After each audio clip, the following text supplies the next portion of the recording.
Hello, and welcome to We Live for Saturday, your favorite college football podcast. I'm your co-host, Mike, and with me, as always, is your other co-host, John. John, how are you doing this evening? I'm doing good, man. It's been a really hot day. Did a lot of stuff, got a lot of things going on around here. So it was not a lot of fun spending time outside, but I'm glad to be inside right now. I feel Right. really bad though for all the people that went to try to go see the Foo Fighters concert at Target Field tonight in Minneapolis. So there's a big What? thunderstorm. Oh, Yeah, yeah, it's no that's a good. bummer. No But fun. hopefully it either stops so everybody can enjoy it. I can't imagine securing tickets for the Foo Fighters and then either not being able to go or having it postponed till who knows when. That would be such a letdown. I wouldn't Crush even your know how to childhood do. soul. Yeah, that would destroy me. So Yeah. hopefully it works out for everybody out there. But other than that, man, things are pretty good. How about you? Oh man, things are good. Just super busy. We are at the end of July. We are in the last week of July, and I kind of can't believe it. And John, camp is open. Teams are practicing. Yeah. I saw a certain Big Ten team tweeted just today that they're back and that practice is back with a hype video. And I think I've seen, and I think a lot of teams are starting in these either today or tomorrow or whenever. Hmm. So it's fall camp. It's football season, John. Yeah, man, it's great. I love it. The hype videos are exciting. I Yes. think I know the one you're talking about, and dude, it got my blood pumping. I loved it. Made me want to run through a brick wall, dude. Oh, And inject it straight into my yeah, veins.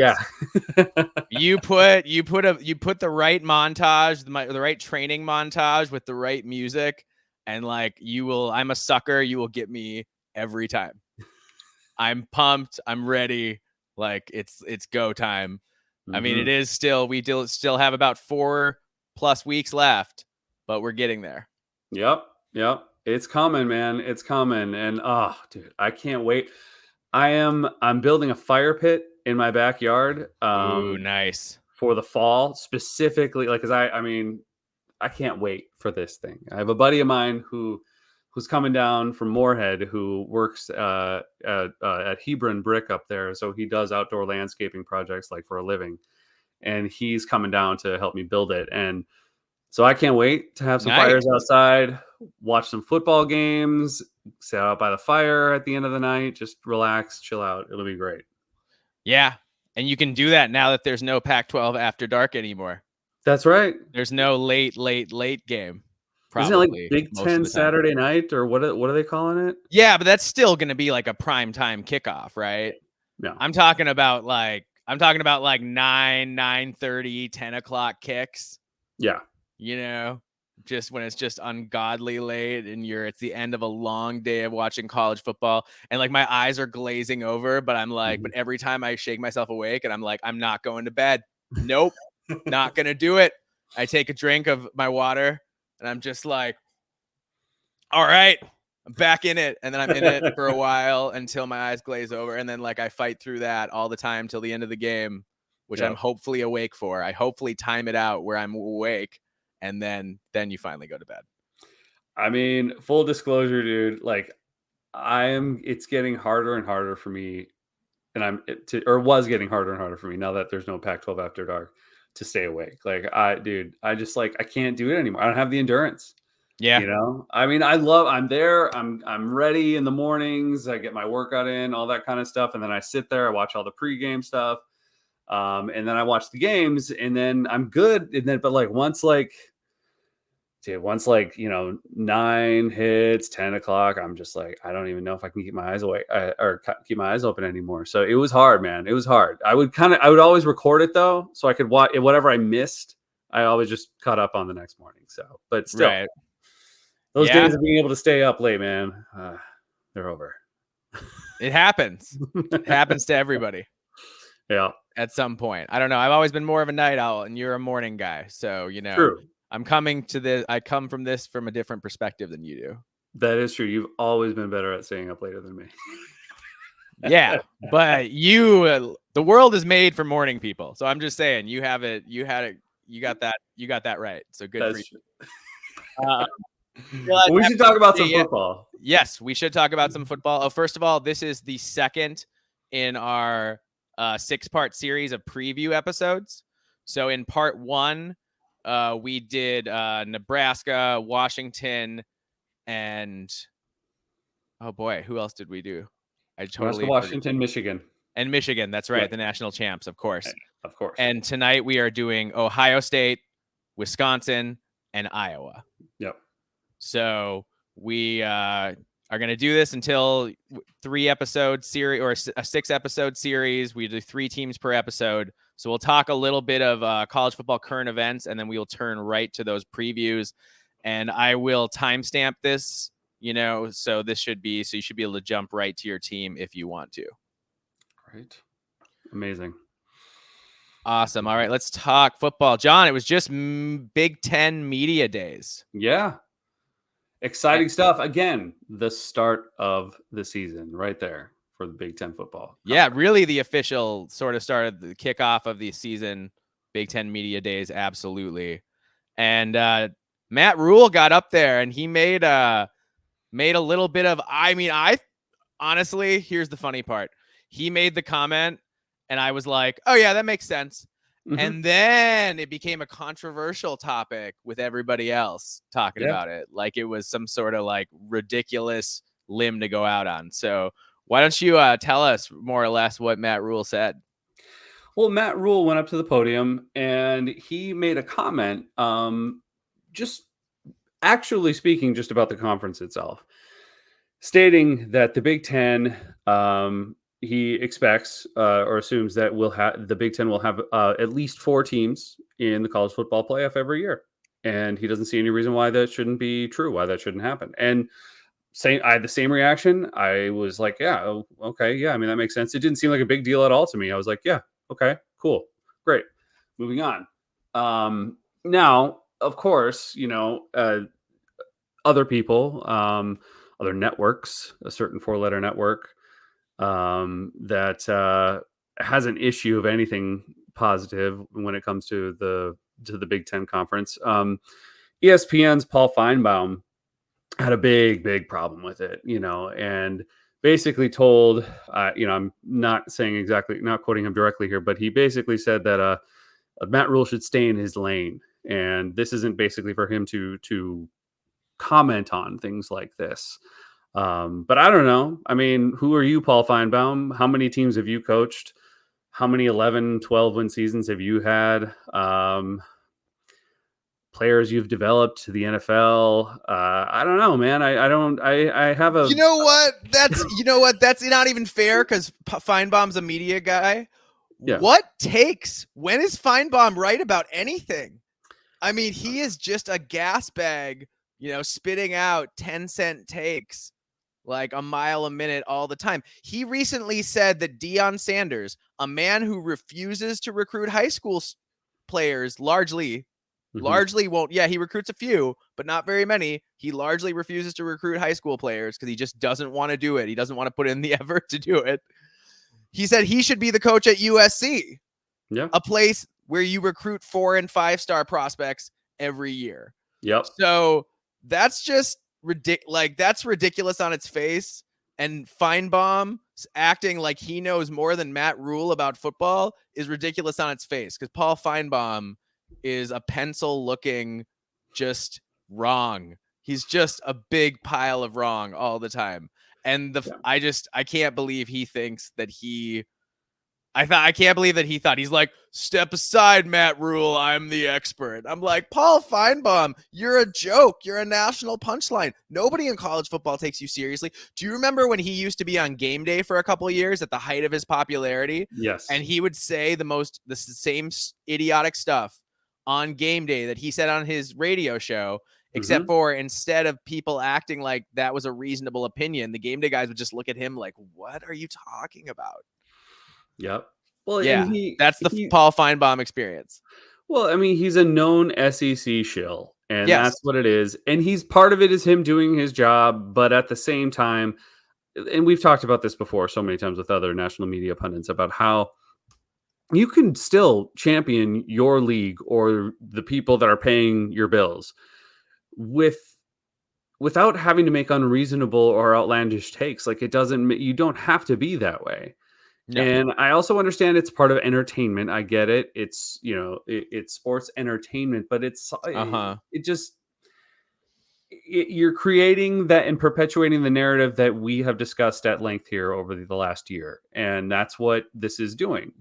This is continuing the narrative that no one is better than the SEC. There's no way any other league, because obviously it's just assumed and probably true, not fair, but true, that the SEC will have 4 teams perennially in the college football playoff because that's just the way they'll. No, I think that's fair. But I think it's fair if the SEC is going to have 4 teams every year, then the Big Ten absolutely is also going to have 4 teams every year because they are very comparable leagues at this point. Yes. Like, yes, the SEC has on average a little higher recruiting upside because the seat of talent, is in the South to the extent that it is.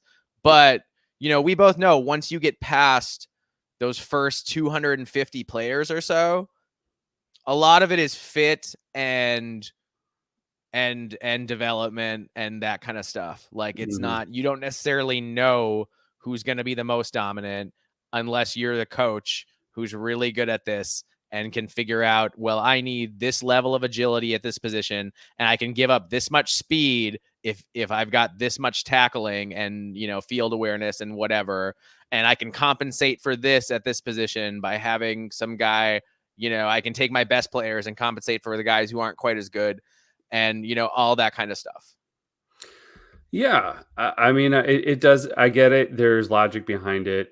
And, the thing that got twisted, I think, with this comment too, is that it wasn't Matt Rhule saying that Nebraska is going to be one of those 4 teams. No, he was not saying Nebraska. He's saying the Big Ten is the best. He said, his words, Big Ten is the best league in college football and it should get 4 teams in.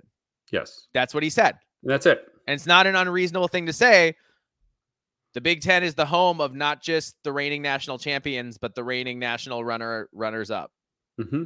So, at this point, it's a new world. The SEC had the media in its back pocket for so long, but now in these new media deals, the Big Ten has just as much media clout as the SEC. In fact, you could argue more because it's spread across more outlets and can reach more people probably.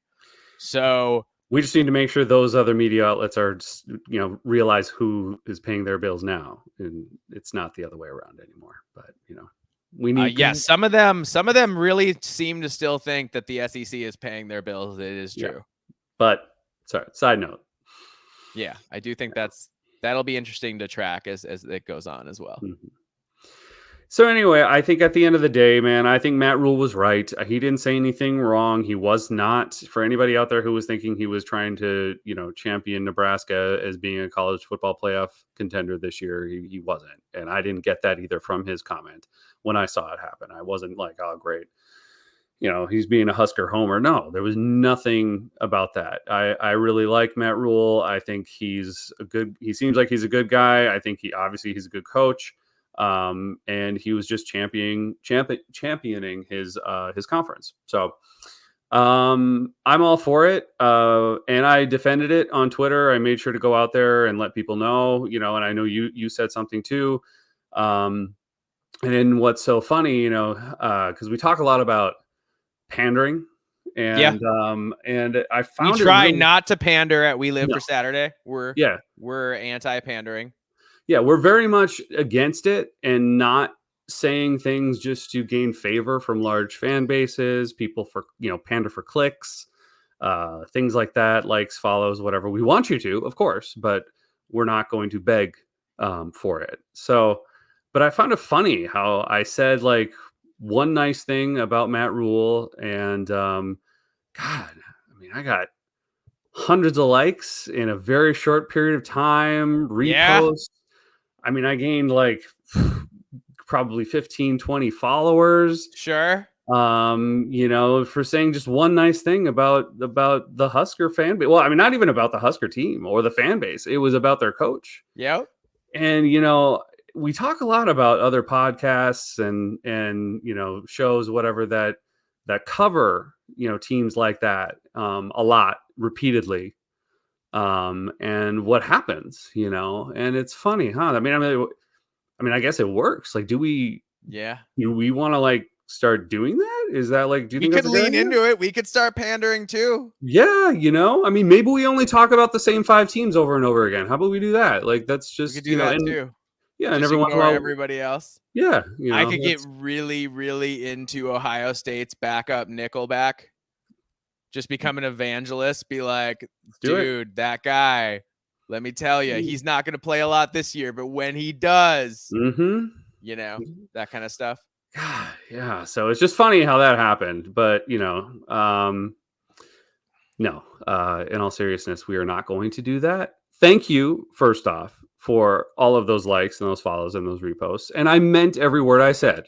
That was Yes. not a disingenuous thing, nor was it an intent for me to pander to the Husker fan base. It was a real response to what happened. But it just was a perfect example of how easy that is, and other things and other people you and I have discussed about that seem to do that on the regular. So Yeah. anyway, thought it was Fair funny. enough. And Nebraska fans, go check out our last video because we previewed you on it. So check it out. Yeah. All right. So then also at Media Days, Deshaun Foster. Mm. Oof. Yeah. That was rough. For those of you who didn't see it, Deshaun Foster got up there. He more or less just totally froze. And all he managed to get out was that UCLA is in LA and it's not USC. Mm-hmm. And that was pretty much it. That was pretty much all he said in his opening statements at Big Ten Media Days. And a lot of coaches, like on the flip side, will filibuster for go for 10 or 15 minutes because then they don't have to face as many questions. And Deshaun Foster, just fell flat on his face. But I gotta blame, yes, it's his fault, and ultimately it's his responsibility. He's the head coach, he's the one making the appearance. But to some extent, I gotta blame his people, man, because they sent him out there without note cards or anything. I mean, what did they think was gonna happen? Here's a guy who's not necessarily has a big history of public speaking or anything, in front of the whole Big Ten media for the first time. I feel like they should have been taking care of him a little better. Absolutely. And I really actually don't hold it against him. I mean, yes, maybe he No, should it's have. whatever. Yeah, I mean, it's really not that big of a deal. Maybe, yes, he should have had the wherewithal to maybe have asked that question or been like, maybe I need notes. Who knows what his mindset was. It's a big stage, man. It's a huge stage. And for a first-time head coach in the biggest national conference in this country, like, to be able to do that and go up on that stage, that's tough. That's tough for anybody, so yeah, like, I can understand why he may have had a little bit of trouble. And we can all remember last year when David Braun took the stage, and it wasn't like this, but it was a little awkward at times. A You could little rough. tell. Yeah, it was a little rough, a little deer in the headlights, but Yeah. then the guy went out and won 8 freaking games. Yep. Yes, he So did. for anybody out there, because I saw it after this happened, of like, now somehow this is a reason to criticize UCLA and their potential as a football program, which we're not high on them, of course, this year, but it doesn't discount Deshaun Foster as a coach, or recruiter or anything. This is just what happens, and so we're not going to hold that against him. No. We still are hoping for the best with him, and he kind of bounced back nicely in all of the Yeah. interviews post that speech. He did very well. He was laughing it off. He was just being positive, and he had some very good things to say. And so I think he recovered pretty well after it. For sure. Just next time Deshaun brings some note cards. There That's you go. all. Yep. Somebody that you gotta have somebody working in the AD who could write out a few bullet points on note cards. Yep. Let you go a little bit. Yeah. Mm-hmm. All right. We're gonna only briefly, because we talked about them in depth plenty. Yeah. Florida State and Clemson. And Florida State is in the next couple of years going to become an AAU school. And John, do you think that what do you think? And what else do you think is relevant about what's going on with them? Well, as of right now, the new chalk is they're going to the Big 12. I think we Right. talked about that. Yes. That seems to be pretty solid. But the fact is it's not necessarily nothing is guaranteed at this point in time. No. And FSU has made it known. I think they've made it known for a while now, but they reestablished that within the next 3 years they intend on becoming an AAU institution. And by doing so, obviously will be that much more alluring to the Big Ten specifically, which I still think. Well, first off, I know that FSU and Clemson would rather be in the SEC or the Big Ten than anywhere at this time. Yeah. I do think that FSU still prefers to be in the Big Ten. I think that's exactly part of the reason why they want to become an AAU accredited institution. So even if they go to the Big 12, neither of these schools are going to be signing any kind of grant of rights deal with the Big 12. Right. It would be stupid. I Yeah. think if they go there, it'll be temporary, with the hopes that eventually it may still be a few years down the line, that they might be able to get into either the Big Ten or the SEC. We'll see if that happens. Obviously, a lot of things are still up in the air. It's ever changing, but as of right now, that's kind of where everything stands, to my understanding. Yeah. So right now, it's still much more likely they're going to end up in the Big 12. And honestly, it's not in the best interest of the other Big 10 schools to add FSU. I think it's, the presidents of the other schools are against it now, FSU or Clemson. I think they will continue to be against it.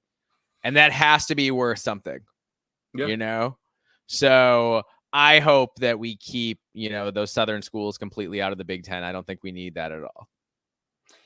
Yeah. I mean, you and I have talked about this, and we have our own preferences. If they have to go to 20, which we don't have to, but that I'd still prefer to keep it further north. Yeah. Yeah. Exactly. All right. Should we get into these previews? Let's do it. Awesome. So now we're going to talk about the real stuff, the meat and potatoes, the previews, and let's talk about the Ohio State Buckeyes. One of the most anticipated, arguably the most anticipated team people are looking to see this year in the whole country. I would say they are. Yeah. So and by a significant margin in the media, It's them and Georgia that everybody wants to see.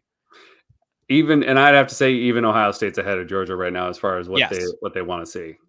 Yeah. There's a lot of buzz, and there's a lot more on the line, I think, with Ryan Day. Yeah. As we've talked about. So Georgia's winning the speeding tickets battle, but we're not going to get into that because it's a Big Ten podcast. But yeah, they're winning there. They're winning. So if you call that winning, they're winning there. But otherwise, we're talking about Ohio State. So our contributors you can find on Twitter at Dr_AleSmith. Also, Chase Dis Paper 1 and Geitman_Max.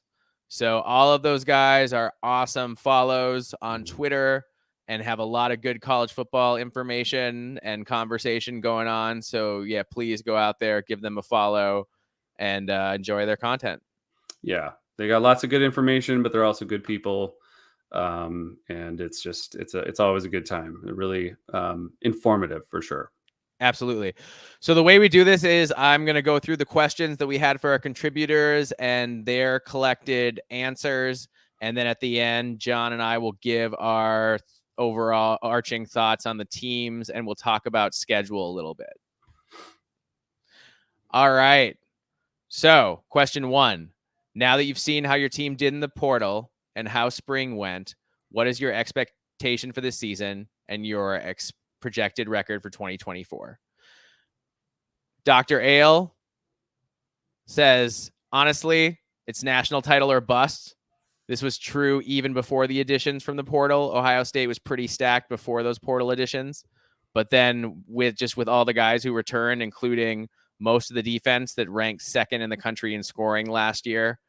So they added, Caleb Downs, the best safety in America, to the secondary. The offense and special teams should be significantly improved. Chip Kelly at OC, etc.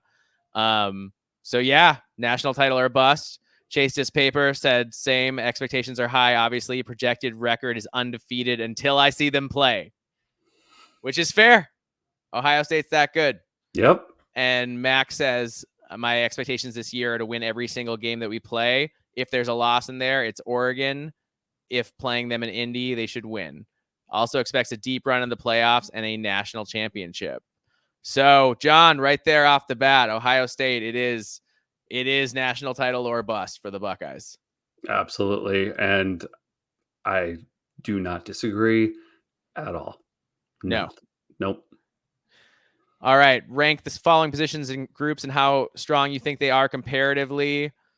Chase Dispaper had secondary, D-line, running back, wide receiver, O-line, and linebackers in that order. Max had them ranked secondary, wide receivers, running backs, DL, linebacker, special teams, tight ends, QBs, O-line. And Dr. Ale was just like, this is hard because teams are these position groups are so great, but went wide receiver, DB, running back, DL, QB, linebacker, tight end, O-line, special teams. So that gives you an idea. I mean, and the thing is, even the lesser groups of these are pretty good. Yeah. I mean, what a great problem to have. Like, oh man, I can't decide which one is which one's the most amazing and which one's still amazing, but not as amazing. Yeah, not too bad. It's not. It's nice work if you can get it for sure. All right. Which player is the best for each position group? Dr. Ale said on talent and not on who starts, saying QB Julian Sayin. Ooh, interesting. Judkins at running back. I'm going to disagree there. We can go with that. Smith at wide receiver. OL McLaughlin, tight end question mark. And then DL JT Tuimalu. Cornerback Burke, safety Downs, linebacker Cody Simmons. Chase listed, and actually going forward, I will just list kind of like what they all said together and won't break it down to all three of them because otherwise we're just going to be here all night if I do that. Fair. So I'm gonna consolidate a little bit, but also listed, with Downs, Tyleek, Henderson, Emeka Egbuka, Simon, Jackson, and then not sure about punter or return man. So that was kind of not sure. There's some at least question marks there. But nothing I think that's too difficult to take care of. All right. Which players who are going to play this fall are unproven or proven to be questionable? Out of all the players on the team, it seems that Lathan Ransom and Henderson came up. Also CJ Hicks and Josh Simmons. So those are the guys that they're worried about, and that this linebacker group is a little unproven. Now, I will say CJ Hicks and Sonny Styles are both former 5-star recruits. So, and they're experienced, they're not experienced in playing on the field, but they're guys who have been around for a few years. So I'm not too worried about that with them either. How did the transfer portal go? Which transfer portal players will make the biggest impact this year? Obviously, Will Howard at quarterback from K-State. That's the biggest one. But then you've got Judkins, Caleb Downs, Julian Sayin's probably going to be the backup quarterback. So those guys are going to make a big impact on the field.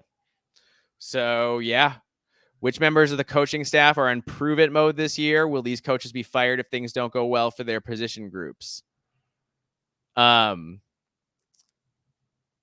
They said Coach Fry is in trouble, thinks that, and that James needs to prove something as a first-time linebackers coach. Max doesn't think any of the position groups are in trouble, but just says if Day gets fired.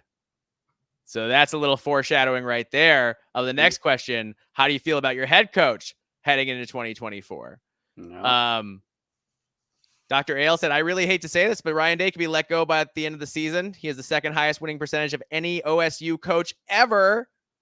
So let's remember that. That's amazing. But he's lost the 3 straight games to Michigan. Chase this paper feels good about the head coach. So he feels good. Max also feels poorly about the head coach. Says Ryan Day has yet to win anything big in his growing tenure at OSU. One win against that team up north. No national titles is not something that's good at a school like Ohio State, he says. He needs to at least beat that school up north, that team up north, and make us run in the playoffs to keep his job with a national championship needed to silence the haters. And, I think that's probably where Ohio State is. I think as much as Ryan Day has won, he's got to beat Michigan. And with this absolutely loaded roster, he's got to, at least make it. It's crazy to say this. I don't know if we've ever said this previewing someone before, but if Ohio State doesn't make it to a national title game, then it's a disappointment. Like if they get there and Georgia's just better, you can maybe live with that. If you beat Michigan on the way and won all your other games, except for maybe you lose at Oregon or something and then beat them again in the Big Ten title game. But yeah. But what if you lose to Michigan, still make it to the national title game and lose the national title game?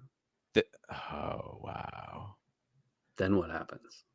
I mean, I think he keeps his job, but wow, people would be really upset. Yeah.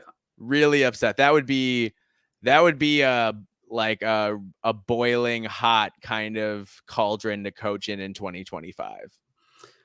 Yeah, I mean, I can't say outright that I would expect Ryan Day to be gone if that were to happen, but his seat would be red hot going into the next season. Like, in any mistake, he could be gone halfway through the season if that were to happen. For sure. No, I absolutely agree with you. There would be no room to slip up at all. Yeah. This is Ohio State. It's just different. Yeah. SEC teams say it just means more. At Ohio State, it just means more. Yep. Absolutely. All right. Here's a question that I always think is interesting. Besides QB, in your opinion, what position on your team can least afford injuries? And everybody said offensive line. And I do think that both, the offensive line play is going to say so much about Ohio State this year. And we'll talk about that more when we get to our overarching thoughts. Yeah. 9, how well is your team set up for the short and long term in the new Big Ten Conference? I'll summarize it for you guys. Ohio State's in good shape. The Buckeyes are going to be okay. All right. They're going to be just fine. You don't need to worry. Not going to fall off a cliff. Mm-hmm. Ohio State is, they're going to be set up pretty well. And the last question was, what will constitute a successful season? How well are you set up for that? And it's for Ohio State. For the Buckeyes, it's easy this year. It's national title or bust.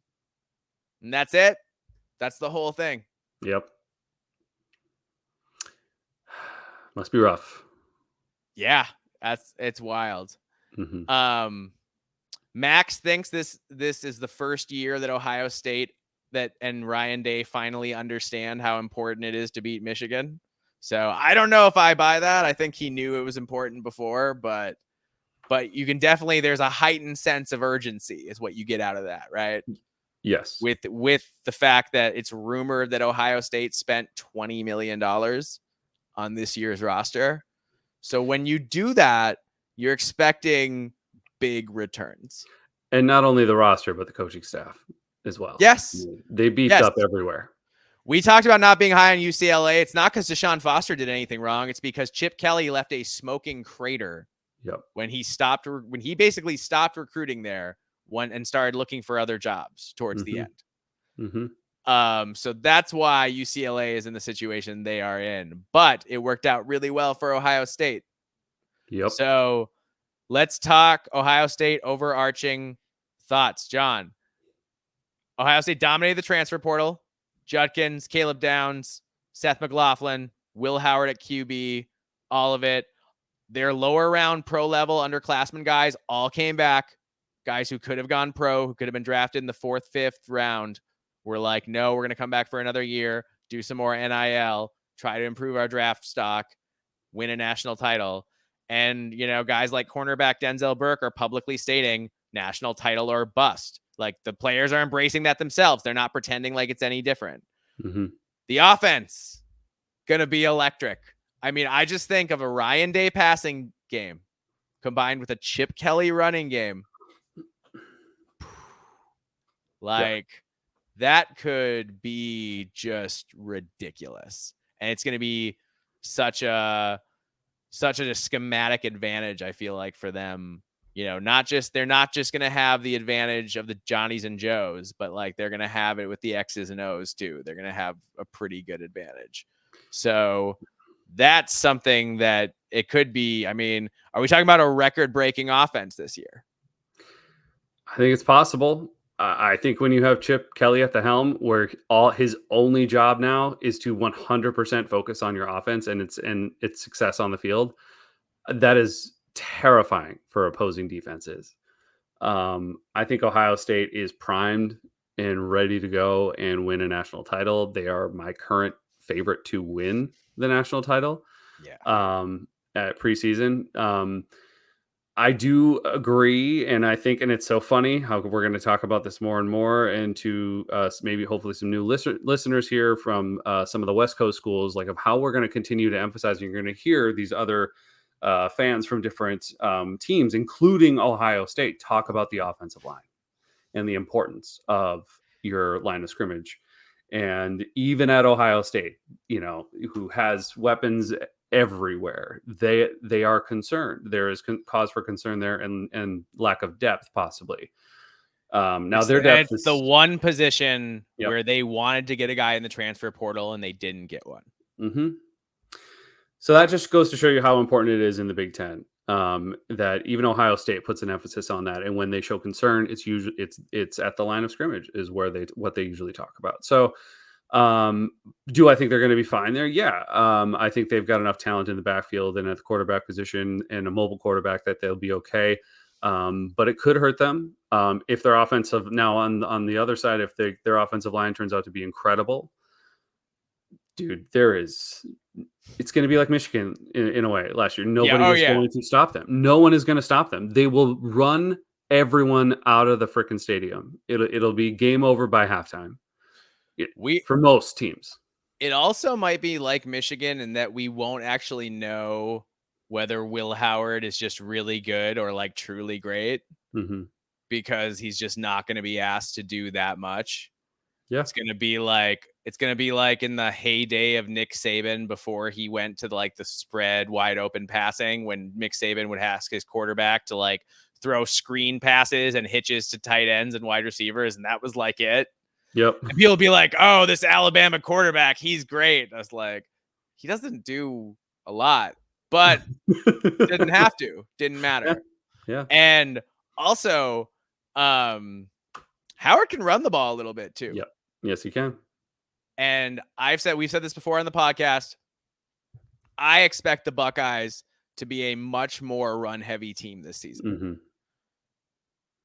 John, the last 3 national title winners now, not just Michigan last year, but Georgia the 2 years before, were smash mouth FU football teams who were bigger, stronger, more physical and athletic than you are up front. And they won games that way, brutalized you in the running game, and did enough in the passing game to keep you honest. Yep. And like the passing game was really good and really efficient, but not like crazy amazing, not throwing the ball 40 times a game, not any of that stuff. Yep. Like limited. The passing game has its role in the offense. It's not the entire focus of the offense, which is totally different from what Ryan Day does normally. And it's going to be interesting to see how comfortable now Ryan Day, especially Ryan Day letting Chip Kelly call the plays. How comfortable is Ryan Day going to be the first time Chip Kelly runs the ball on 3rd and 4? Yeah. Because it's going to happen. Absolutely. He's going to see a stat, think they're passing 3rd and medium, and he's going to hand the ball off. And is Ryan Day going to be okay with that? Or is Ryan Day going to be like, no, we're running this concept that I like because, so is he going to let Chip Kelly truly do his thing? Because I think if he does, they will develop an identity that'll be unstoppable. Yeah, and I do think that he will. I think they're, from all reports, anyways, their relationship seems to be very, like, they're very close. Well, yeah, They're Ryan Day played for him. exactly. So I think this is someone that Ryan Day feels comfortable with relinquishing that kind of decision making, Yeah. and has full confidence in Chip Kelly, and I would too. Yeah, Come on, absolutely. yeah. So yeah, I think it's going to be fine. Oh man. I'm very intrigued, man. I know that this team is going to be incredible, but Yeah. all I want to see is how incredible, like how amazing is this team, Yeah. and are they going to meet expectations, or will they, stumble here and there? But we'll see. It'll be interesting to see how good they really truly are. And of all their video game players, who's going to put up the video game stats? Hmm. Is it going to be Travion Henderson or Quinshon Judkins as the main back? Like, I see Travion as the main back and Quinshon as the red zone power back. So, like, I kind of see that. Like, I still think Judkins will get a lot of, like, again, Ohio State's going to Hmm. run the ball a lot. I think they'll have two running backs get a lot of carries. Yeah. So I think Judkins will get a lot of carries, but I think Henderson's going to be the main guy. Emeka Egbuka looks like, he had I think 1,100 plus yards receiving a couple years ago. Last year, he battled some injuries and whatnot. But if he can regain that form, that's going to be Hmm. amazing. But then who's the other guy? Because Ohio State's probably going to have two wide receivers who could put up close to 1,000 yards or 1,000 plus yards. Who's the other guy? Is it Jeremiah Smith, the true Frosh, who is the number one ranked recruit in the nation? And for those of you who don't follow recruiting, to have a wide receiver be the number one recruit in the country is, like, I'm not going to say unprecedented. I think it's happened before, but it's rare. Yeah. It is rare. Generally, those are line of scrimmage players or quarterbacks who are ranked number one. Hmm. So to have a guy like Smith be ranked that high, I got to think that he's going to start immediately, and be the next great Buckeye wide receiver. They've also got, don't forget, Carnell Tate and Brandon Innes. Hmm. Those guys can play too. So, those guys are going to be involved in the offense. And, there'll be a third running back probably as well, at some point, when they're bludgeoning teams will emerge and probably be a pretty good player too. So it'll be really interesting what happens at tight end. I'm interested. Yeah, I'm curious as to what's going to go on there. I'm not sure. No, me either. Mhm. So that's, so those are the question marks, but man, those are not very many question marks about an offense. And I'm fully confident that whoever does take over at tight end is going to be probably pretty darn Is good. probably going to be awesome. Yeah, yeah. Probably going to be great. Hmm. Probably going to be a name that we know by Halloween, Yep, yep. watching Ohio State come out of the gate, especially once they play that game at Oregon. And not to just talk about the offense, but that defense is terrifying as well. And that Oh, secondary, terrifying. dude, that secondary is, I don't know how anyone's ever going to get open. I have no idea. I couldn't even see their own receivers get open during the spring game half the time. And their receivers are the best in America. Yeah. Are the best. So if they're having trouble getting open, then those DBs are balling out. Ohio State, remember, was second in the country, giving up just 11.2 points per game last year. So, both Sawyer and Tuamalu shunned the NFL to stay in Columbus. They also have a pair of senior DTs in Tyler Williams and Ty Hamilton. That's a talented veteran group. They returned 4 or 5 stars in the secondary, and the other starter is Caleb Downs, who's the best, transfer from Alabama and is the best safety in the country. Mhm. Denzel Burke and Downs were both All-Americans last year, and they're in that secondary. Davison Igbinison, nickelback Jordan Hancock, the strong safety Lathan Ransom, who's great in run support.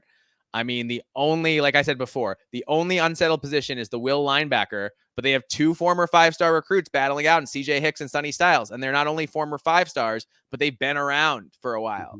So I can't imagine that's going to be a problem. And then you've got on special teams, you've got the kicker, Jaden Fielding, who was 16 for 20 last year. The Buckeyes will be heavy favorites in their first 5 games. Let's talk schedule, right? Yeah. Buckeyes will be heavy favorites in their first 5 games before heading to Oregon to take on the Ducks. The only other games that will be single score spreads are probably Penn State and Michigan. I'm not saying it's a 3-game season, John, but those 3 games are going to define if Ohio State is going to play for the Big Ten title and have the inside track to have a 1 seed. Yeah. What do you think? What do you think about this Ohio State schedule?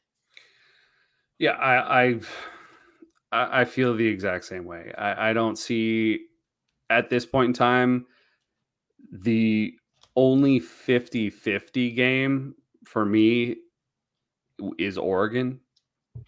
Otherwise, I do see a win everywhere.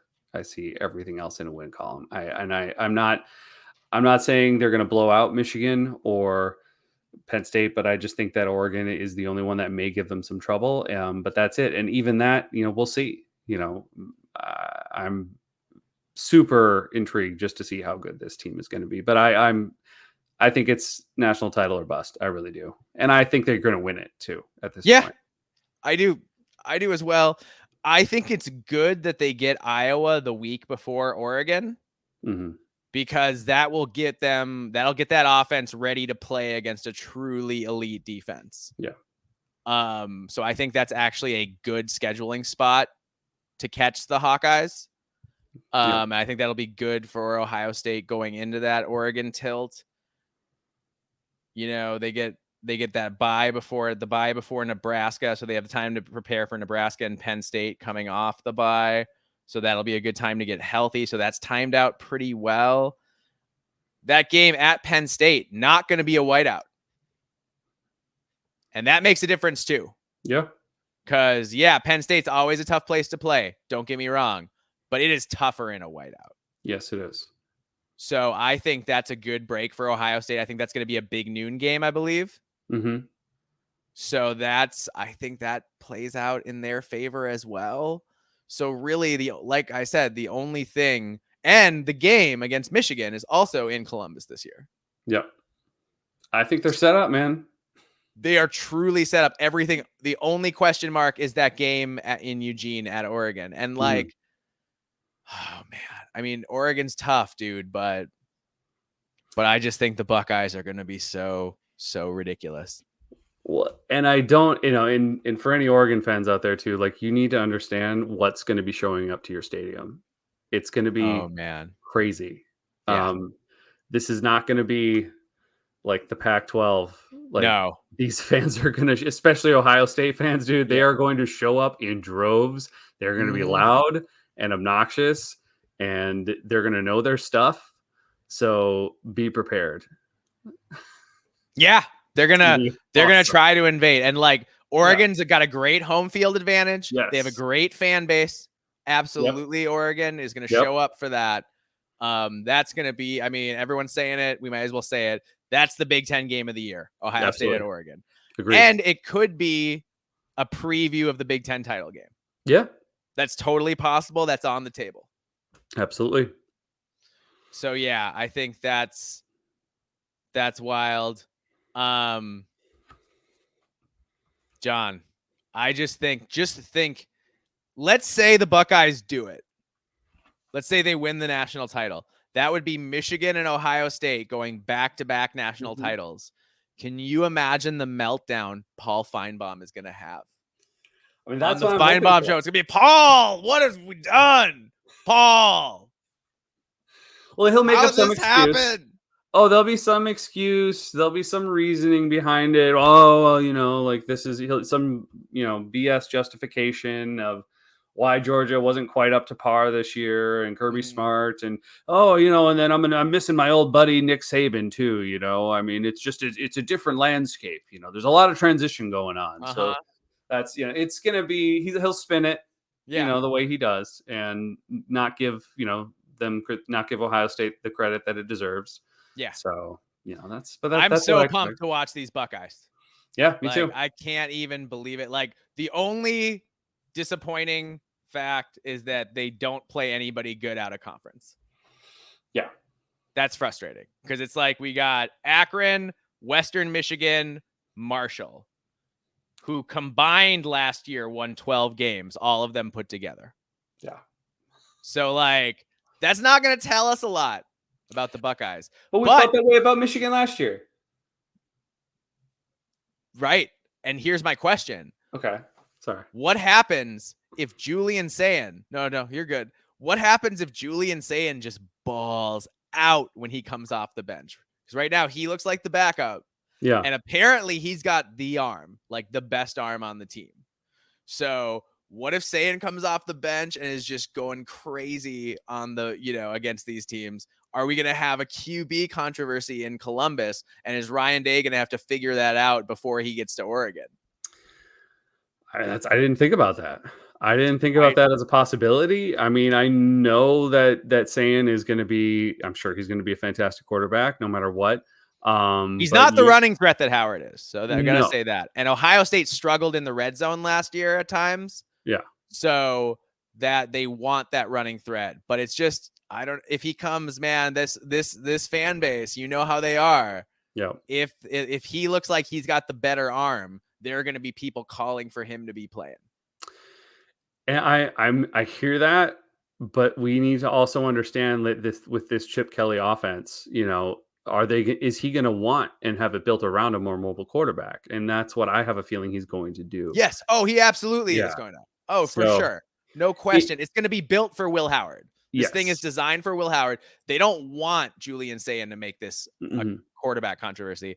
I'm just saying if he comes off the bench and plays well enough and starts throwing touchdowns to Jeremiah Smith in garbage time, like, there are going to be people talking about it, at least for a while. Absolutely. At least until they unless they go to Oregon and win, in which case that will shut everybody up. Yeah.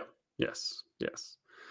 Yeah. I mean, it's exciting, dude. And I good for you, Ohio State. Good for you, Buckeye fans. I mean, it must be just an amazing world you get to live in. Oh, like a little kid in a candy store forever and always. Yeah. It must be, yeah. When you're like, oh, I don't know if we're going to win every game. We might lose once, maybe twice if things really get bad. Yeah. But that's where they're at. So, you know what? Good for them. Mm-hmm. Awesome. All right. So that is how we feel about your Ohio State Buckeyes. The Ohio State Buckeyes, they should be the national champions this year. And if they aren't, Ryan Day is going to have to pay the piper. Mm-hmm. Yep. There will be demands for answers. Whether or not he gets fired, we'll see. But it'll get hot. It'll get hot if he doesn't win a title this year. Yes. Yeah. All right. Shall we move on to Madison and the Wisconsin Badgers? Let's do it. All right. So thank you again to our Ohio State contributors. And for Wisconsin, we had one contributor, but he sent, I wouldn't call it answers. I'd call it a manifesto. And he is our buddy on Twitter at Scooby227. Scooby. Yeah. So we appreciate you, Scooby. Scooby can, he can be really passionate about his Badgers. Yes, he can. Yeah. We love it. That is something that comes across on Twitter. So give him a follow and enjoy that. But he knows his stuff. He's very knowledgeable, and it's always an interesting conversation. But we love you, Scoop. Yep, love you, Scoop. All right. What are the expectations for 2024? Scooby expects to see a much better team overall in the field versus last year. There were a lot of injuries at key positions, along with the drastic change in identity last year, going from, being a ground and pound team for 30 years to being, running that dairy raid. There were some expected growing pains. However, the injuries to QB, running back, and wide receiver didn't help matters at all. Will that result in more wins than last year? Most likely not, says Scooby. Mainly due to the significant upgrade in the teams that will be playing this season will have an effect on the overall record. Wisconsin, and we'll get into this when we talk about their schedule, but it is a bear. They have games against Alabama, USC, Penn State, and Oregon on the schedule, along with the regular really good trio of Iowa, Wisconsin, and Nebraska. Will make things extremely difficult, especially the 3-game stretch of Penn State, at Iowa, and Oregon in late October and early November. Oof. Yeah. That's rough. That's a tough 3. That's a tough 3 games. It's a 3 games where if you win one of them, you're probably feeling pretty good. Yeah. And they get Alabama at Camp Randall. So if they could pull off an upset or two along the way, then the season could look a lot different. So overall, Scooby sees having an 8-4 to 6-6 kind of range in how he sees his Badgers performing this year against that tough slate. Yeah, that's fair. All right, rank the following position groups and how strong you think they are comparatively. Scooby went secondary, linebackers, running backs, wide receivers, QB, OL, tight end, DL, special teams. Said it was a hard one to do after secondary and linebackers. The wide running back, wide receiver, and QB room are all really interchangeable depending on how you look at each room. And then there's a lot. So we're going to move on. Scooby, we love you. I cannot talk about every single position group in depth right now, but we will talk about some of those when we get to our larger scale thoughts at the end here. Next, which players are the best for each position group? At QB, he lists Tyler Van Dyke and Braden Locke. So, which kind of reflects the idea that Tyler Van Dyke has not fully won the job yet. He has not been named the starter, so that is interesting.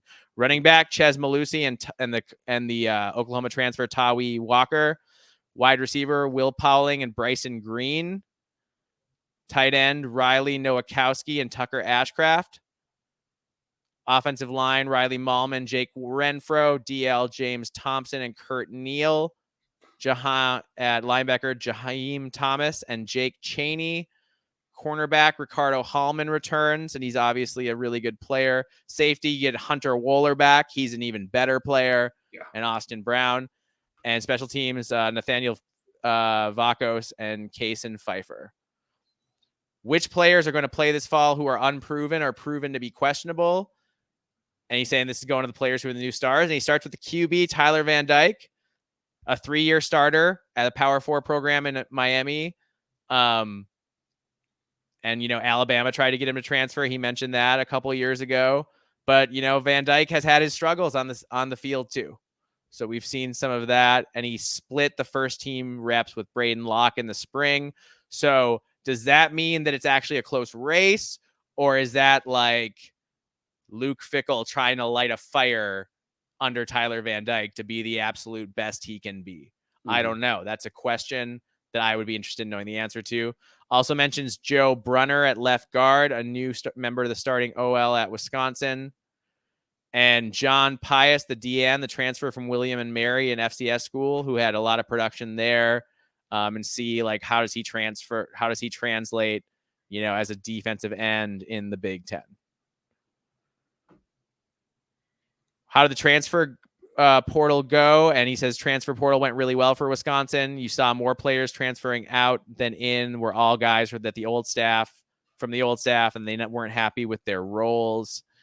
The guys who were brought in, obviously Tyler Van Dyke is the biggest name. John Pius, Jaheim Thomas, Leon Lowry, Tawi Walker, and RJ Delancey. Joseph Griffin, Jackson McGowan could have an impact as well. So we'll watch out for those names too. And yeah, Tyler Van Dyke, it's so much. We're going to talk about this when we get to it, but so much is going to come down to Tyler Van Dyke. All right. Which members of the coaching staff are in prove it mode this year? And will these coaches be fired if things don't go well for their position groups?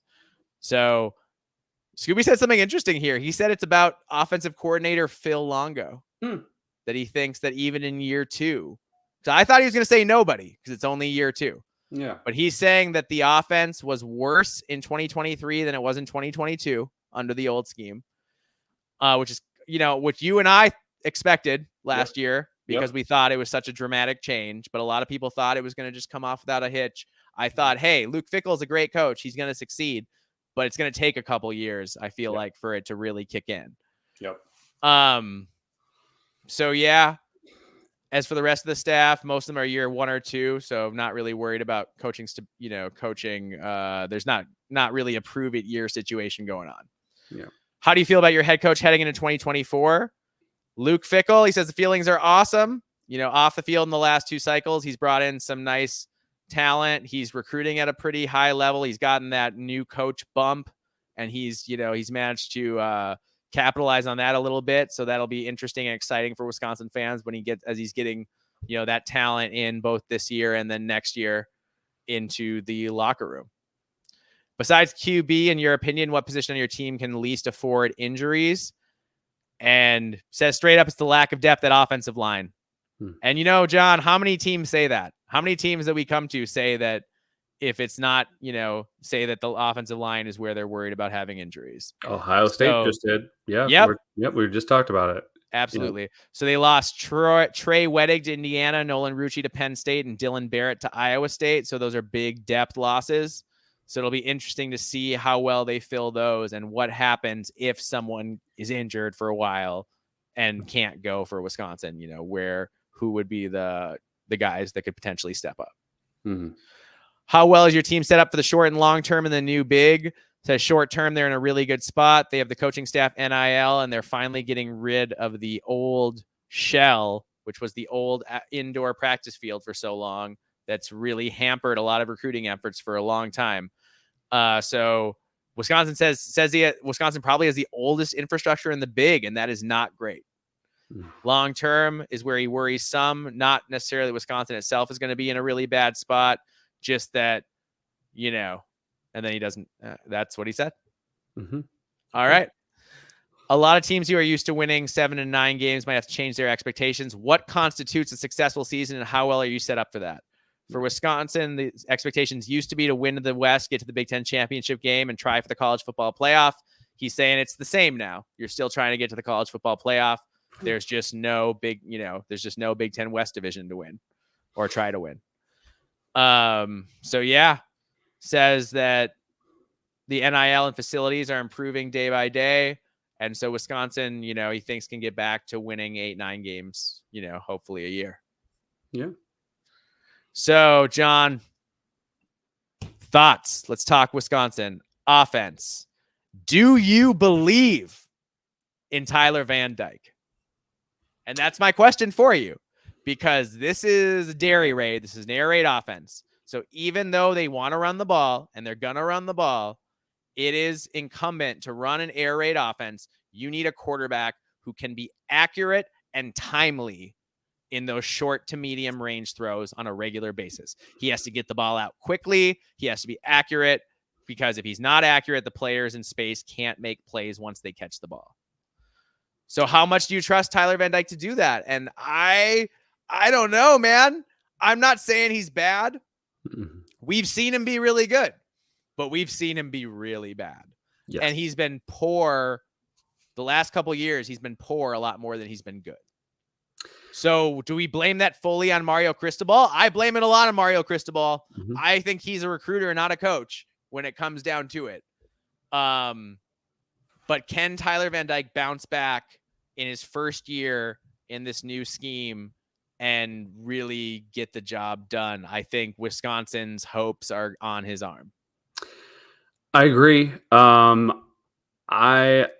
I have a feeling that there could be a lot of high highs and a lot of low lows. I feel like inconsistency could be a big issue and a problem there. Now, the little bit we saw from Braden Locke last year, I felt pretty good about it. I thought he looked solid, frankly. Agreed. And was accurate and had a quick release. So I can understand why there might be a little bit of a QB competition going on over in Madison. I would probably be doing the same thing. And maybe it is lighting a fire under TVD's, But hopefully that it can bring him to a place where he's going to be more focused and he will be locked in. And I think if he is, he could be lights out. The talent's there. We've Oh seen yeah, it. the Yeah. arm strength, all that stuff. Oh Yeah, yeah. he's got it. Tyler Van Dyke has the skill set. There's no Oh, question yeah. about that. 100%. But can he remain focused enough and throughout the season to bring it back, And and to just make be it happen? accurate enough on a Yeah. down to down basis. Yeah, I don't know. As of right now, I'm not super confident in that. I think his what's shown is more, of a downward trajectory. I'm not. I just don't know how that's going to turn around. I don't know if it's a him thing. I do think Cristobal played a part in it, but I also think he did too. So Yeah. we'll see. But I do think they have a good backup in Locke. I think Locke, if anything else, you're at least going to be able to develop him and get him up to speed and be able to take over and be pretty serviceable. Yeah, I mean, I think Locke is a very solid high floor backup. Yeah. Like if you absolutely have to play him, like you feel good that that's who your backup quarterback is. You feel like he can come in and run the offense a little bit and not be a total drop off, to where he's a liability or anything. Yeah. So I think that's very positive. But yeah, Tyler Van Dyke, we just got to see him be a playmaker consistently and take care of the ball. Yeah. And can he do that? Can he be accurate? Can he take care of the ball? Can he make the right decisions in the offense? And if he can do all those things, man, Wisconsin could be a tough out this year. They could be real tough. We talk about that tough schedule, but they have opportunities to pull off upsets there. Mm-hmm. And those upsets can be attention grabbing. Imagine a world where Alabama comes rolling into Madison in week 3 and loses to the Badgers. If that happens, Kalen DeBoer will immediately be on the hot seat. Yes. Immediately. Like right away. Mm-hmm. Is this the wrong guy? But Wisconsin will have put the nation on notice in a big way. So all the opportunities there for the Badgers. I think they have, and Luke Fickell, you expect that second year bump. So you would expect that. I know that Scooby was talking about 6 to 8 wins, but if Luke Fickell is the guy you think Luke Fickell is, you got to think there's at least a chance he'll do even better than that. Yeah. But I'd be remiss if I didn't say that this whole TVD thing is somewhat reminiscent of Tanner Mordecai. Yes, I'm getting very similar vibes. Yes. I heard a lot of the same buzz around him last year. Mordecai had his moments. He did.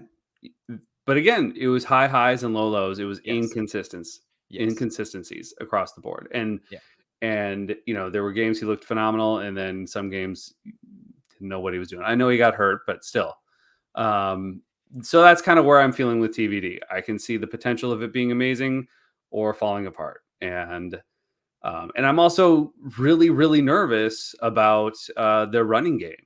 I think Chaz Malusi is incredible, and I think he's fantastic for the system. In fact, I actually liked him in the system last year better than Braylon Allen. Braylon Allen was amazing, of course, because Braylon Allen is amazing. Right. But I feel like Malusi really fits, and it felt more effortless, and I felt like he just so I feel good about that. But can he stay healthy? Yeah. He has been hurt every single year. And I'm just not sure as far as backups go. If we're going to have someone who can step up and either be as good as him, I don't see another Braylon Allen back there coming up, not at this time, which is generally what Wisconsin has. It's usually, we've seen it where it's 3 deep, 4 deep. It's terrifying. And I'm not seeing usually, if there's a true freshman who's going to be the next big thing, we usually know it by now. Yes. And, they're talking about all their guys as if they could be good later in their careers. Yeah. And they could be. But it doesn't sound like there's a guy who's a game breaker who's ready to play right now. Now, Tawi Walker from Oklahoma had 513 yards last year on a very solid. So that's not a ton, but it was on 5 yards per rush. Yeah. That's pretty solid. Yep. On a decently good Oklahoma, offense last year. My other question mark is who's going to step up at receiver besides Pauling? Yeah. Because Bryson Green has had his moments, but he's battled injuries like every year also. Mm-hmm. And I don't know. And I also don't know. I'm not saying he had 480 yards last year. He's probably a decent enough number 2. Who's number 3? Mm-hmm. I don't know. And Yeah. that's not to say that they don't have anyone, Yeah. but there's no one jumping off the screen at you that you're like, oh yeah, this guy's absolutely going to be a sure thing. So I'd say after Will Pauling, we have a lot of question marks at wide receiver for Wisconsin. Mm-hmm. Yeah. And we also need to see that offensive line improve. I think they're going to be solid, but last year I don't think they were as good as what we were used to seeing traditionally as well. So I think they could be a better team on the field than last year's team. I do agree with Scooby saying that he doesn't see much of a difference as far as the wins and losses columns this year. I think that it may come out to being about the same. But got to stay healthy, man. This is a team that I think if they lose some of those people at those key positions, it could turn into a major disaster real fast. But they also do have some opportunities to have a pretty amazing season too. So it'll be interesting, man. We'll see how good of a coach Luke Fickell truly is this season. Yeah, we're gonna find out because Yep. he's got a really tough schedule in front of him, and he's added the pieces to make it it's year 2. It's his program now. So what Yeah. can Luke Fickell do in the Big Ten against the big dogs? We're gonna find out this year, Yep. and it's gonna be exciting to watch. Yeah, and I know Waller is fantastic. Oh, he's Um, great. He's so I, good. but like, I'm still, I'm still not sold on the new defense, like without the non Jim Leonard defense. Right. So I mean, I like Ricardo Hallman a lot also in the yeah. secondary. I think those 2 Mhm. guys. So 2 out of 5 I like a lot. But yeah, it's not a Jim Leonard defense. It wasn't a top 10. They struggled a lot defensively last year. They Mhm. did. So do they take a big jump there or not? Mhm. And that's also going to, because if they still struggle defensively the way they did last year, then it gets harder Yeah. to find where all the wins come from. Yeah. So Wisconsin's got some things to figure out, but I think they're heading in the right direction. Their Yes. recruiting is looking fantastic. I think Luke Fickell is a great coach. Yeah. I did like that take, Scooby, as well on Phil Longo. That there could be, I wouldn't say like hot seat, but there could be some issues there if this offense doesn't work for a second year in a row. I that was where my head was at too. Like, will they be forced to go another direction? Because is that just too big of a change of an identity for Wisconsin? Because what was working worked really well for a long time Yeah. in Madison. So we'll see. I mean, I think it's good to try new things. I think Luke Fickell is a guy to do that with. But at the same time, There we'll, aren't a lot of, I think what's in their favor is there aren't a lot of pure air raid teams in the Big Ten right now. Mhm. Like you've got Purdue and you've got Wisconsin, but there's not a ton of other teams that are running a straight up air raid, Mhm. So maybe that's because the thing about the air raid is the more you play against it, it's predictable. It's a more predictable offense than a lot. So the more you play against it, the better you do against it. So maybe it's a little bit of a, they've zagged where other people are zigging, and maybe we see that really start to come out this year and the offense improves a lot. Yep. Yeah. It's exciting. There's lots of cool stuff going on in Madison. So it'll be fun. Yeah. Mhm. And of course, yeah. No, I was going to say something. We just did Ohio State. So we have to say we are contractually obligated. Sorry, Wisconsin fans. We're not trying to rain on your parade. We are contractually obligated to say if Ryan Day does get fired, Luke Fickell's probably the next coach at Ohio State. So do you want to win 10, 11 games this year and beat Alabama? Or do you want to just like win like 7, maybe 8? Or is 8 pushing it too much? I don't know. I mean, I think even if he goes like 7-6, I could still see Ohio State hiring him and being like, I think he's that much Mr. Buckeye. And I think there's an understanding about how hard it is to change from a ground and pound power running game to an air raid, versus at Ohio State where they're not an air raid, but they're definitely air raid adjacent. They're close enough. They're close enough in what they do that I don't think that they could run an air raid if they wanted to, for sure. Well, if I'm a Wisconsin fan this year, I am also a massive Ohio State Buckeye fan. Oh yeah, you should get a hat. You should, like, when the Buckeyes are on, you should be like, that is my team. Go do it. Oh, hi. Go HIO. The whole thing. Yeah. All right. Shall we talk about the Iowa Hawkeyes? I mean, I guess we have to, don't we? We definitely do. We're excited to do it. Excited That's to talk right. about Iowa. Yes, we do. Yeah. All right. We've got 3 contributors for Iowa, which is awesome. So we've got at S Feldbush, and that's Scott. We've got at B Pierce Hawkeyes, that's Bart, and at Adam Edge, that's the Murphy group. So we appreciate all of you for participating in our little humble podcast here, and give those guys a follow. They all have good stuff, and especially good stuff about Iowa and Iowa's, what they're doing college football wise. Yeah. Good resources for sure. Yes. All right. Now that you've seen how your team did in the portal and how spring went, what is your projected record for 2024? B Pierce says the biggest news in the last 10 years for Hawkeye football is they now have a professional offensive coordinator.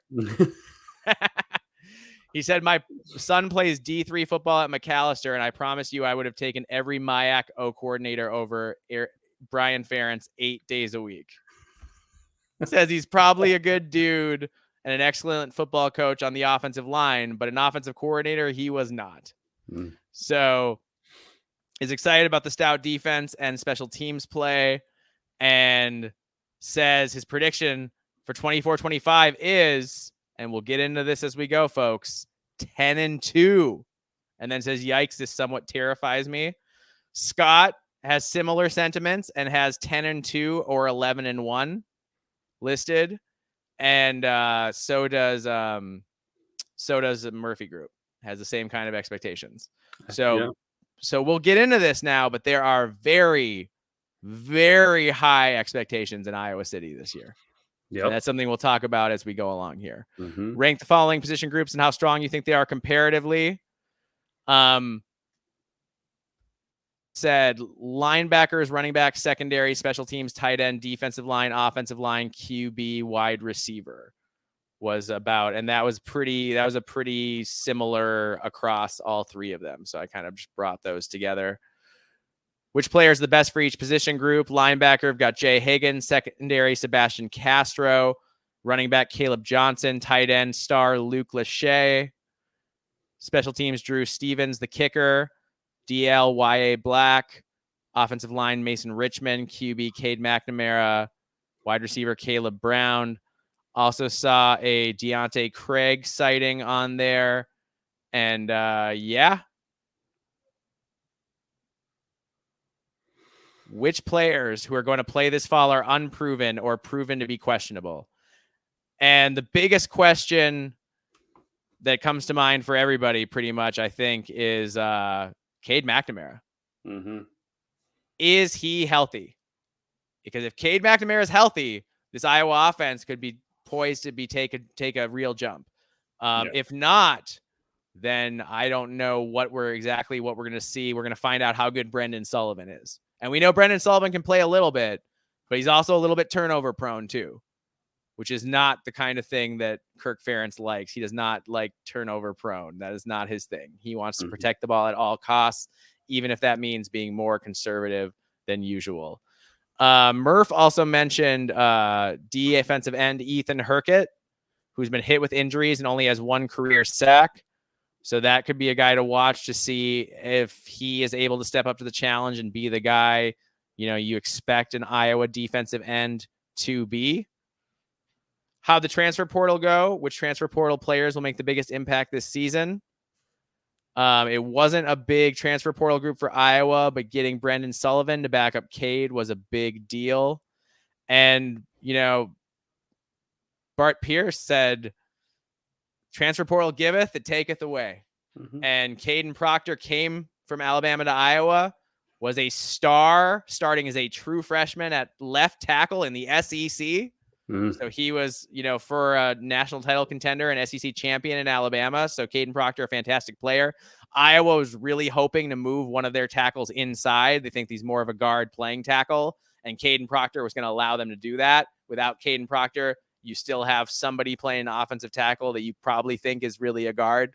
I'm not sure which of the two it is, but Kirk Ferentz knows. You know what I mean? Mm-hmm. And so that was what hurt a lot with Iowa. And,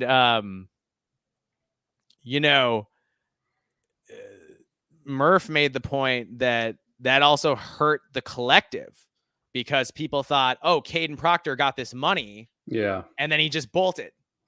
And so what am I giving my money to? Yep. So that Caden Proctor thing, I mean, there were real reverberations, and that was really a big, dramatic, damaging offensive offseason thing for Iowa. Well, I think it put the question into everyone's head across the board for all collectives. I think you were wondering, well, when is that going to happen to us, or when is that going to happen to us? Yep. So yeah, that was a big deal. Yeah, absolutely. All right. Which members of the coaching staff are in prove it mode this year? Will these coaches be fired if things don't go well for their position groups? Scott said George Barnett on the offensive line says it's underperformed since he's been there. And this year, the line has over 150 stars together. Big year for George. Bart Pierce says none. And Murph says wide receiver coach John Budemeyer. And I think that's legit also. Yep. Iowa's obviously had so much problems developing and recruiting wide receivers. That's been a Achilles heel of the program. Mm-hmm. Yeah. How do you feel about your head coach heading into 2024? Basically, everybody loves Kirk Ferentz and says despite the enormous criticism he's received over the last 10 years, he's won a lot. He's had 4 10-win seasons in a decade, which is really impressive stuff. Yep. So you got to give it up, and they like Kirk Ferentz, and you understand why that even with the offensive struggles, Iowa has continued to win games, which is a really tough thing to do when you're essentially only playing decent ball decently on one side of the ball. Yep. Besides QB, what position on your team can least afford injuries? I've got defensive tackle and wide receiver. So yeah, wide receiver, very thin. You're not sure what you're getting there. And then defensive tackle, there's just not a lot of proven depth behind Graves and Black. How well is your team set up short and long term in the new conference? They feel good. Obviously, it's not the Big Ten West anymore. 24 is set up to be a banner year with the talent and experience returning and a manageable schedule. In 25, the team loses a lot of starters, potentially 10 on D, QB, all that kind of stuff, and then has a tougher schedule. But long-term feels like as long as Kirk Ferentz and Phil Parker in Iowa City, things are going to be pretty good. For how much longer that is, we don't know. That's true. A lot of teams. All right, last question. What will constitute a successful season? How well are you set up for that? So this year says that 10 would be successful. Less than 9 would be disappointing to many fans, or fewer than 9 would be disappointing to many fans. So that's certainly a statement in itself. Mm-hmm. And yeah, it seems that that's pretty much the consensus. Murph says that as long as Iowa continues to have success, against Minnesota, Nebraska, Wisconsin, that they can hit that 7 to 10 win mark every year, which is a pretty wide range. But yes, 7 to 10. So Iowa thoughts. John, the defense should be spectacular. I mean, the bulk of last year's elite defense returns, including All-American Jay Higgins, 4 other key starters who used their COVID years to return to Iowa City one last time. They only replaced 3 starters from last year's unit. Yeah, one of them was Cooper DeJean, but still, that's pretty good. Sebastian Castro was second team All Big Ten in their cash position. 3 other secondary starters return. Torrey Taylor is finally mercifully gone, but they have another Australian punter. So who knows? This guy will probably be the next big thing because that's what Kirk Ferentz does. He finds unbelievable, ungodly punters, and he gets them to Iowa City. The question, John, is the offense again. It's the offense, right? Like, the defense is going to be unbelievable. We think they're going to be great. They're going to be as good as anybody in the Big Ten. The offense, is Cade McNamara healthy? How good is Brendan Sullivan if Cade is not healthy? Will Brendan Sullivan turn the ball over the way we've seen him do it before, or will he be improved in this scheme?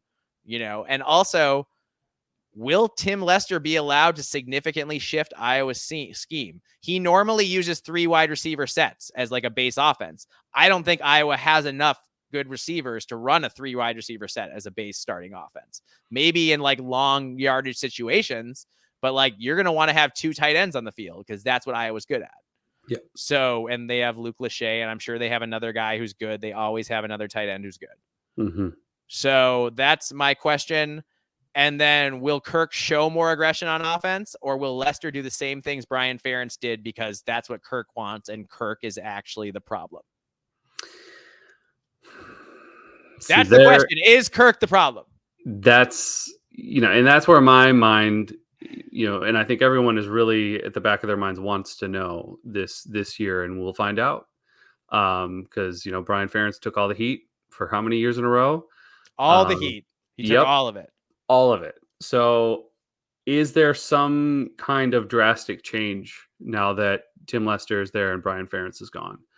And if you see if you don't see anything change in a drastic enough way and that offense improve, and I think you're gonna have your answer right there. Even if, let's say, Cade isn't healthy, like you need to see something different. They still have to improve even if Cade's not healthy, because Cade hasn't been healthy, and they had a year and they brought in Brendan Sullivan, so they must like Brendan Sullivan. Yeah. Well, and you just need to see something different on the field. Like you can't just go back to this into your shell and do the same things that weren't not working last year. Iowa averaged 234.6 yards per game last year on offense. Mm-hmm. That is abysmal. Yep. I mean, that's a half of offense. That's not a game's worth of offense. That's a half. Yeah. So we're going to see. That's the biggest question I have this year, starting with that. And then it goes down to Cade McNamara, whether or not he's healthy or not. I do think if he is, this team could go pretty far. I think even yeah. I mean, I do think 10, 11 wins is possible with a healthy Cade McNamara. Yeah. I still think 9 is possible, even if it's not, because the schedule just sets them up very nicely this year. It's a really favorable schedule. Yeah. It's as good as you'll ever get in the new Big Ten. I think they play one of the top 4 teams. Yeah. So they got a great draw this year. I just don't know who they're going to find as a consistent receiver outside of Lachey. A different passing target. Well, they want it to be Caleb Brown. They want it to be, but is Caleb Brown really good, or is he just a guy who went to Ohio State and washed out? Because he didn't show much last year. No, and that's what I'm wondering. So we'll see. But I think they just need more. They need some kind of passing game. I think their running game. Somebody has to step up. Yeah, their running game looked a little bit better last year. Their offensive line needs to improve a little bit, though. But I think they have some tools in the backfield that might be able to help them out there. But yeah, man, there's just still a lot of questions. You're still just overall with the offense, just looking at it like maybe not. I don't know. Defense, of course. I mean, there's really not much to say about the defensive side of the ball. I mean, I want to see they're going to be great. Going to be awesome.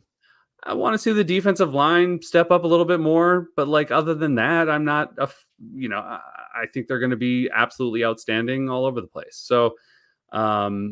That I don't really have much to comment on. It's going to be the offense again, and I'm sure Iowa fans are tired of that and tired of hearing that. But it's just until something changes, that's going to be the narrative. Let's look at how this sets up. Iowa starts out Illinois State, who was 6-5 last year. Then they have the rivalry game with Iowa State. That's a big game. Iowa State is a lot of people's pick to be competitive in the Big 12 this year. Yeah. So, but Kirk Ferentz has kind of owned Iowa State. Yeah. Especially up front. So I would expect Iowa to win that game. And then Troy, who was very good last year and is a very good Sun Belt program. Don't get me wrong.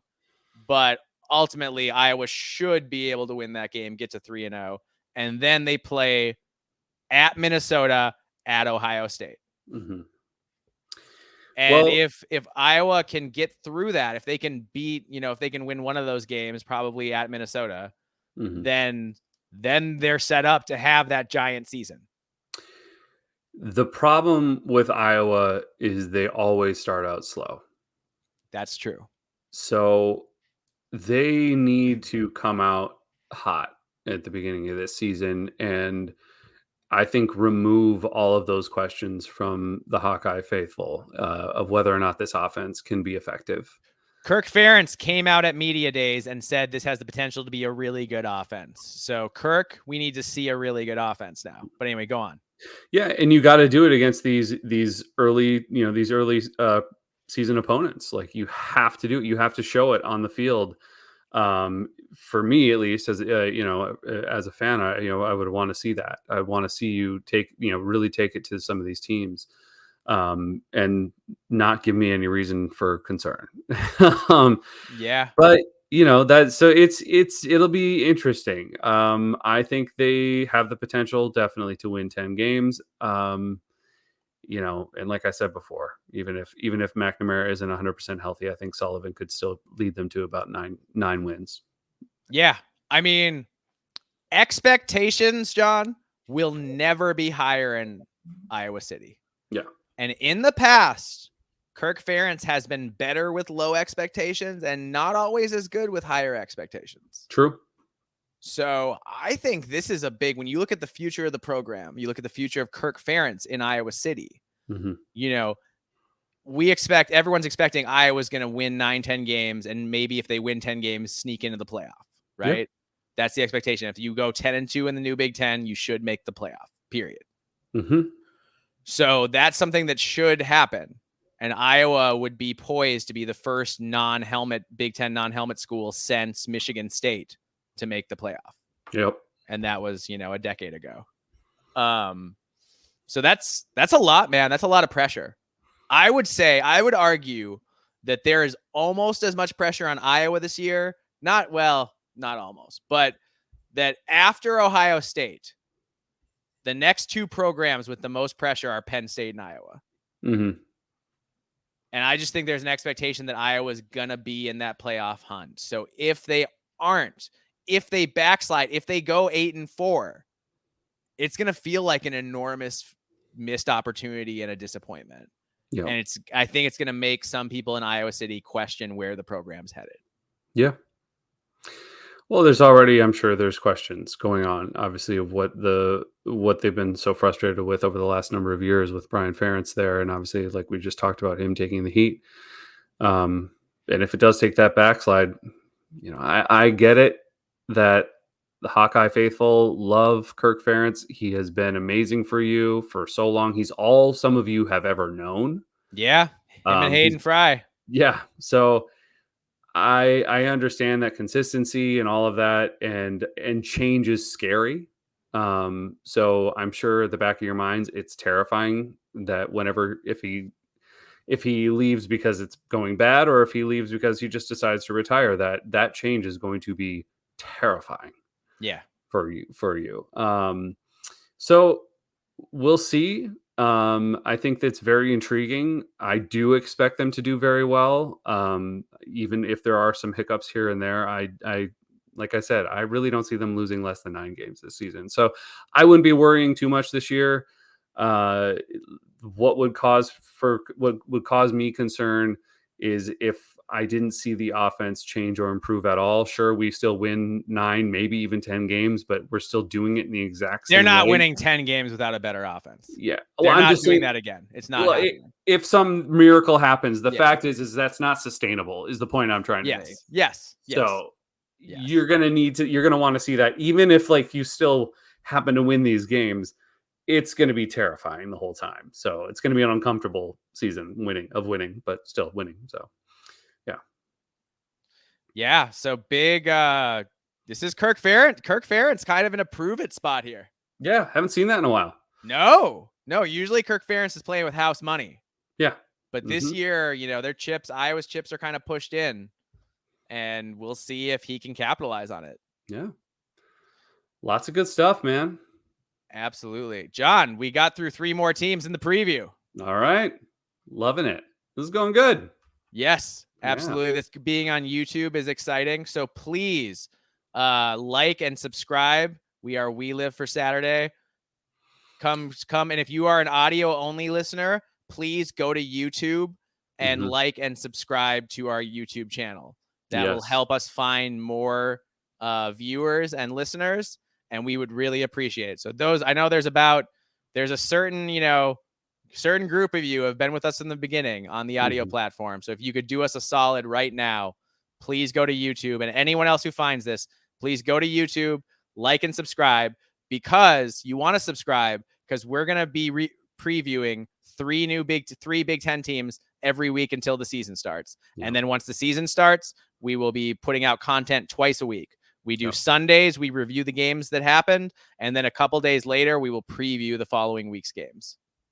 Yep. Yes, please do that. Everything is much appreciated from us, and it just helps us to continue to do what we're doing here and not pandering to any one team, talking to each team equally and fairly. Awesome. Exactly. That's what we believe in here. We Live for Saturday. We want to cover all 18 Big Ten teams and give them all the respect they deserve. Exactly. So, and if you want to find us on those audio platforms other than YouTube here, you can find us on Spotify, Apple Podcasts, Google Podcasts, and Podcast Addict. You can find us on Twitter at We Live for B1GSat. You can find Mike at Alibaba26. You can find me at Norwegian Gopher. And you can also email us with any questions or thoughts or what have you. We Live for Saturday, B1G@gmail.com. All right. Well, thank you so much. If you are still rocking with us, 97 minutes into this podcast, you are a real one, and we appreciate you, and we will see you next time.